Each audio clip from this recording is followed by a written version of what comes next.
Bernadette Le Cerf-Thomas. Bonjour. On a vu dans une première vidéo ce qu'était le concept de mémoire du futur.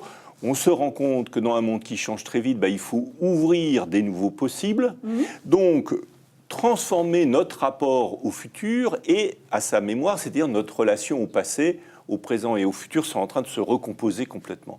Donc, comment on cultive des nouveaux possibles pour le futur? Comment on aborde le futur de manière ouverte et non pas avec, comme on dit, le rétroviseur? Alors, pour aborder un futur différent, il y a toutes sortes de processus, mais ce qui nous intéresse ici, c'est le cerveau. Le cerveau, il a des compétences particulières qui sont de mieux en mieux décrites, et on trouve en particulier un concept qui s'appelle le désapprentissage et l'apprentissage, qui est expliqué en particulier par Olivier Houdet, Paris Descartes, la Sorbonne, mais qui est un concept qui a été approché par l'approche systémique avant, mais qui ne fait plus l'ombre d'un doute. Ce concept qui montre que nos routines cognitives, c'est-à-dire les apprentissages, tout à l'heure vous parliez de conduire une voiture, quand je conduis une voiture, je ne sais même plus que je conduis, c'est entièrement automatisé. Je peux penser à autre chose. Voilà. Au fil des apprentissages, la nuit, ça s'est consolidé et j'ai des automatismes qui me viennent perception, réaction immédiate. Simplement, quand je vais avoir à affronter ou à aborder du nouveau, je vais avoir besoin de faire un effort cognitif, c'est-à-dire il va falloir que je mobilise d'autres circuits neuronaux, des circuits qui sont à l'avant du cerveau, le cortex préfrontal, c'est-à-dire une partie beaucoup plus récente du cerveau et qui nous permet... Et qui est caractéristique de l'animal humain, enfin de l'humain en tant qu'animal versus les autres animaux. C'est ça. Justement, ce cortex préfrontal, il est extrêmement important parce qu'il est un élément clé de l'humanisation. C'est ça. Il nous a permis de nous raconter des histoires, d'être conscients de nous-mêmes, etc. Bien qu'on découvre de plus en plus que certains animaux, peut-être, enfin bon, c'est pas le sujet.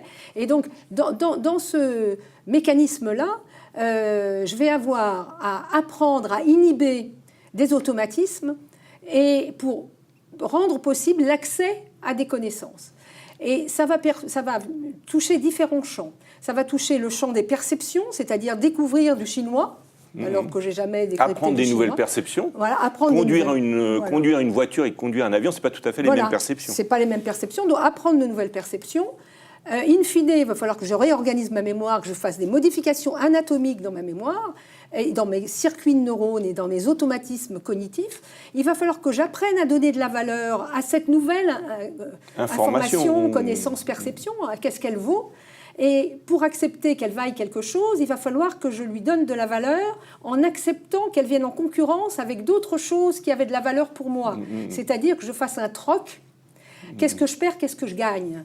Et en quoi cet échange-là, il va me permettre de trouver de la valeur pour moi, c'est-à-dire de la reconnaissance. Et les trois mots que je viens vous dire, là, c'est des zones émotionnelles qui sont des zones à l'intérieur du cerveau, qui sont dans les cerveaux anciens, c'est le cerveau émotionnel et le cerveau du système de la récompense, qui sont des systèmes qui ont énormément de pouvoir sur nos systèmes attentionnels et sur nos décisions. Et donc, c'est très, très, très important. On est où? On est dans le limbique, là? On est dans le limbique. Oui, on est dans le limbique. Et donc, d'avoir cette capacité-là.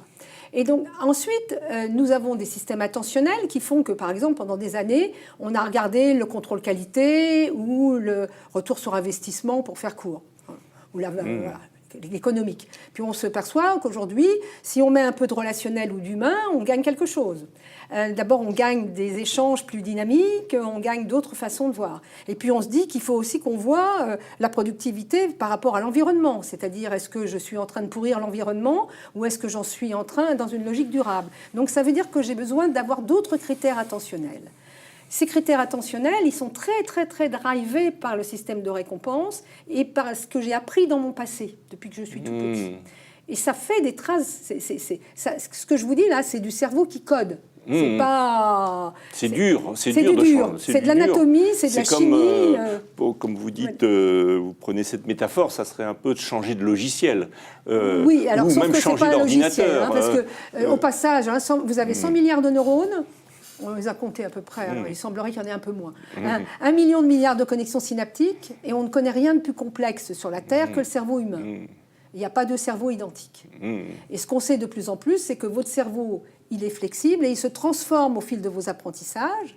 Et que, donc c'est un objet apprenant Mais il faut aussi que ce soit un objet désapprenant. Et donc, in fine, transformer les critères attentionnels pour agir autrement et rentrer dans un processus d'apprentissage qui est un processus d'essai-erreur, c'est-à-dire j'apprends en expérimentant, c'est mon corps qui est investi dans l'apprentissage, je vais vers ailleurs en prenant le risque de perdre quelque chose mais de gagner autre chose, sauf que là je ne sais pas quoi.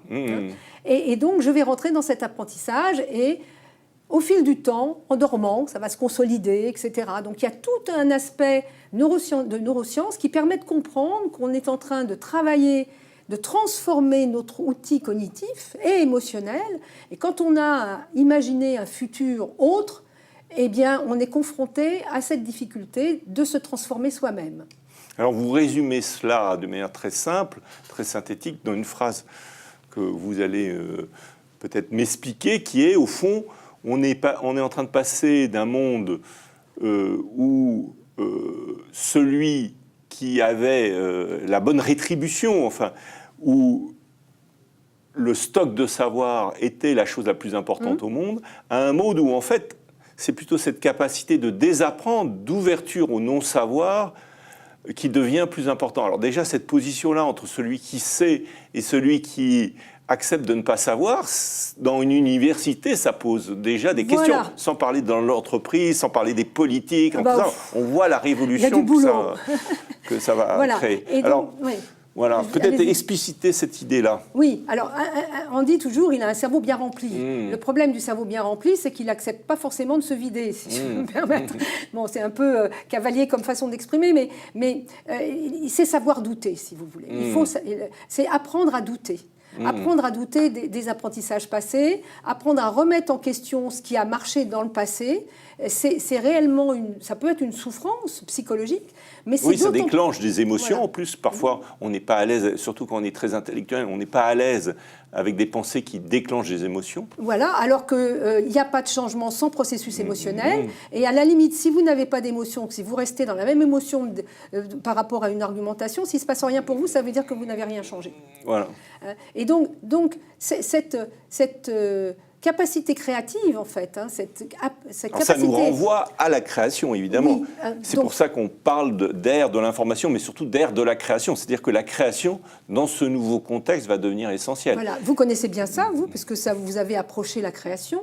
Et c'est vrai que les gens qui ont approché la création avec la spontanéité de l'artiste savent très bien que l'artiste ne sait pas ce qu'il va faire. Il sait qu'il va vers... Il va vers et il va... C'est un saut dans le vide au lieu d'être un cheminement sur une route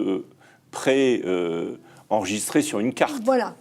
Pour découvrir l'Amérique, il a fallu monter dans un bateau en croyant aller à un endroit et découvrir un autre. Eh bien, cette posture intellectuelle, elle est une posture humble et elle est une posture qui nécessite d'accepter de ne pas savoir. Et ça, c'est un vrai travail. On va peut-être explorer cette position du non-savoir et cette nouvelle civilisation, cette nouvelle ère, cette nouvelle type de société basée sur la création et, en quelque sorte, quelque part, ce non-savoir. Merci, et on va enregistrer dans quelques minutes notre prochaine vidéo sur le non-savoir, le savoir du non-savoir. Merci, le savoir du non-savoir, très joli.